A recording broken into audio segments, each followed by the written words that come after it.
स्वामी दयाल की दया, राधा स्वामी सहाय, राधास। हम तो चीज़ों को भला और बुरा कब कहते हैं? जो चीज़ हमारे हित के मुताबिक गुजर जाए तो अच्छी है, और जो हमारे हित की नहीं हो तो बुरी है।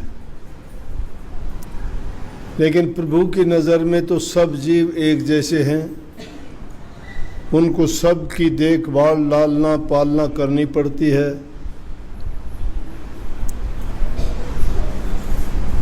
परंतु उन सब से बढ़ के इंसान को तो तोहफा दिया है उन्होंने।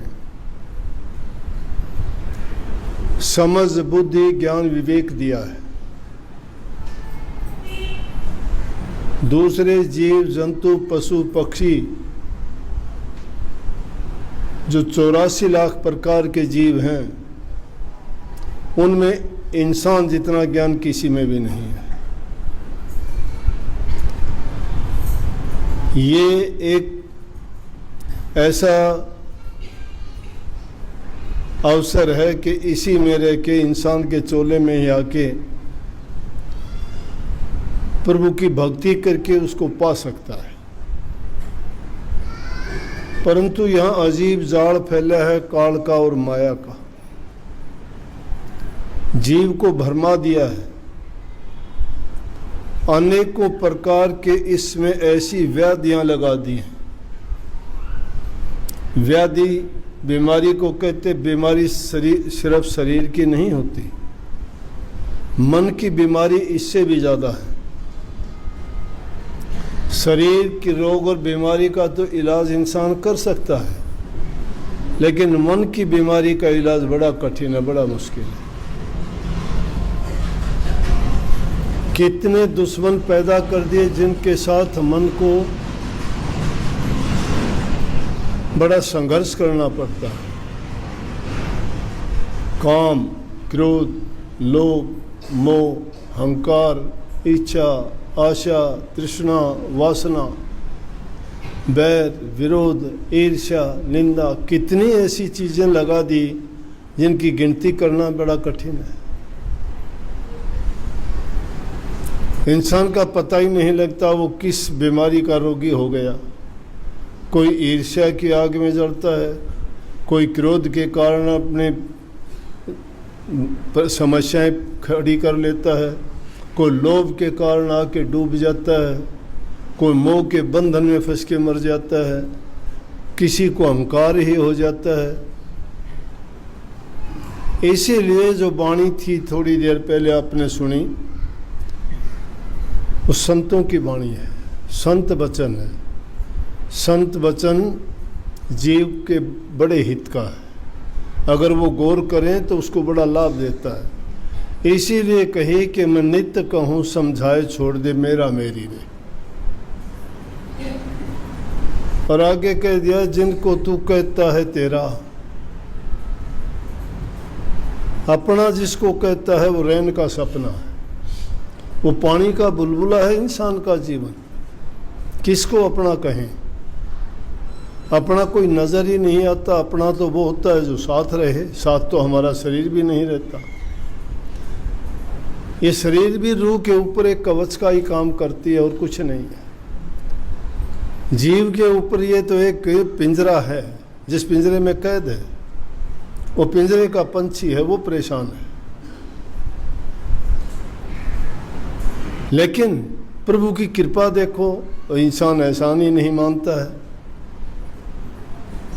दुनिया भर के और परपंचों में पड़ जाता है। लूट खसूट में लग गया, बेईमानी में लग गया, ठगा बगी में लग गया, नीत हराम कर ली, मेहनत करके कमा के खाना नहीं चाहता। अच्छे विचार, अच्छा जीवन कैसे बनेगा? प्रभु की भक्ति में जाने से पहले, उस रास्ते पे चलने से पहले इंसान को अपने आप को सुधारना पड़ता है। खनिज पदार्थ जो पृथ्वी से निकलते हैं, सोना, चांदी, अबरक, लोहा, कोई भी चीज़, उनमें मिलोनी होती है, मिट्टी की मिलोनी होती है। कोई भी चीज़ जितने भी निकलती हैं चीज़ें, उनमें अनेकों पदार्थ मिले होते हैं।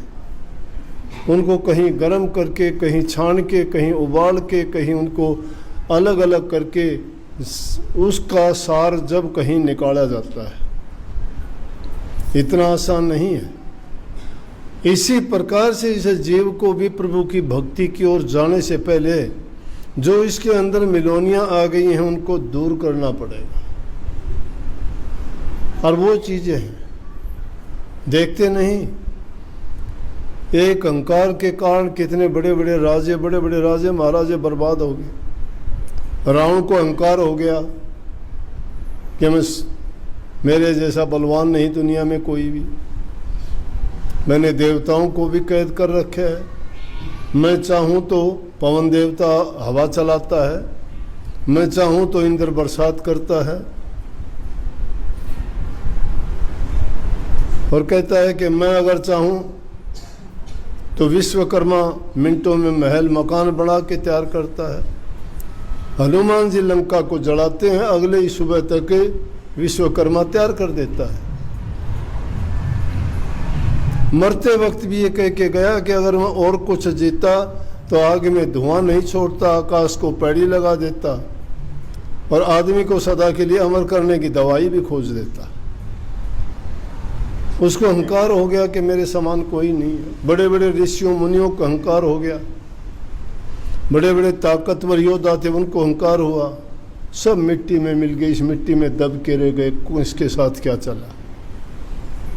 लेकिन जिन्होंने खोज करी, भक्ति की, मालिक के रास्ते पे चला, उन्होंने अपना जीवन बना लिया। वो जीवन क्यों बना कि जब प्रभु की याद आती है, उसके भक्ति करना यही है कि उसकी गुणों की पहचान करो। प्रभु के गुणों की पहचान क्या है कि उस सब के साथ समान बर्ताव करता है, दुख में दुखी नहीं, सुख में सुखी नहीं, कोई उसके लिए दुश्मन नहीं, कोई उसके लिए मित्र नहीं, कोई सखा नहीं, कोई संबंधी नहीं, कोई अपना नहीं, कोई पराया नहीं, समभाव में बरतता, एक जैसा रहता है हमेशा। इसीलिए उस प्रभु के गुण लाने के लिए इंसान को बुराइयों को तो त्यागना ही त्यागना पड़ता है, उसके साथ साथ अगर उसके पास कुछ ये चीज़ें हो भी जाएं तो भी उनका अहंकार त्यागना पड़ता है। अहंकार भी व्याधि है, बीमारी है, ये भी रोग है। धन का अभिमान हो गया, धन अच्छा है, सारी चीज़ें सुलभ कराता है, लेकिन जिसके पास आ गया गलत रास्ते चला देगा, शराब कबाब में लगा देगा, झगड़े मुकदमे में लगा देगा, और उल्टे सीधे काम करा लेगा, जुआ खेल लेंगे। बड़े बड़े राजे महाराजाओं के जिक्र देख लो, पांडवों की ये दशा क्यों हुई, क्यों उनको देश निकाला हुआ, 12 बरस तक घूमते रहे, किस लिए, जुआ खेला। राजा नल का क्यों ये हालत हुई, जुआ खेला। माया थी, धन था, लेकिन गलत रास्ते पे ले गई। इसीलिए महापुरुषों ने फरमाया, पानी बाढ़ो नाव मेरे घर में बाढ़ो, दाम दोनों हाथ उड़ीची, यही सयानों का। ये उदाहरण दिया कि जिस प्रकार से नाव में पानी बढ़ना शुरू हो जाए डूब जाएगी, और घर में पैसा ज़्यादा होने लग जाओ तो भी डूबने के नज़दीक चला जाएगा। क्यों चला जाएगा, अगर सही रास्ते पे वो दान में लगाता है, पुण्य में, तो ये कहते हैं दोनों हाथ उड़ीची, यही सयानों काम। सयाना काम, अच्छी बात यही है कि उनको दान में, पुण्य में, नेक काम में, भलाई के काम में लगाओ।